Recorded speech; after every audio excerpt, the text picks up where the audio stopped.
anaweka cross kumtafuta Mayele, wanaondosha Simba. Ni foul, free kick kuelekezwa Simba.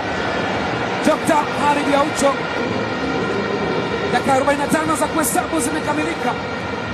Erasto Nyoni mikono usoni, bila shaka ni dua anaomba, na haya ni madhambi ambayo ameyafanya Mzamiru Yasini kwa Ali Aucho, maeneo ya hatari.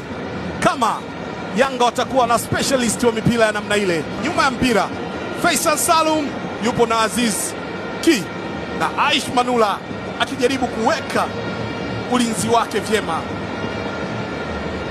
Stefano Aziz Ki ni mzuri pia kupiga free kick hizi. Stefano Aziz Ki, hii ni free kick ya kigaidi sasa.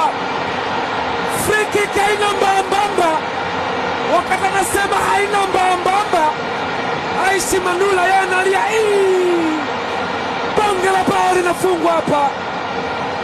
Moja kati ya free kick bora kabisa alichawahi kufungwa na Bernard Morrison akiwa Yanga katika eneo linalofanana na hilo.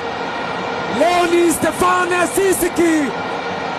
Wananchi wanachangamka kweli kweli, wananchi wanafurahi wakisawazisha bao kwa utata kweli kweli. Huu ni ukatili amefanya Stefano Aziz Ki. Aishi Manula angefika pale kwa namna gani? Tazama hii James Samuel, utata, bao halina mbambamba. Wow! Aziz Ki, nyota kutoka Ouagadougou, Burkina Faso, amekuwa akimtesa Manula toka akicheza ASEC Mimosa.